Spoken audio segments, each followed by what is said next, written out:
নন্দিতা আৰু আমাৰ মাজত নাই। চিৰদিনৰ বাবে গুচি গ'ল আমাক সকলোকে এৰি থৈ।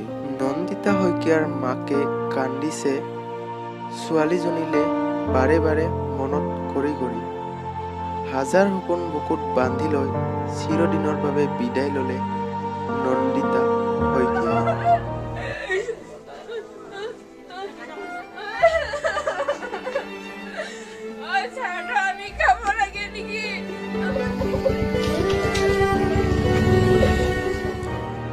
আৰু বন্ধুসকল, আপোনালোকৰো হয়তো বহুতো দুখ লাগিছে নন্দিতা শইকীয়াৰ স্বাৰ্থৰ ভিডিঅ'টো চাই।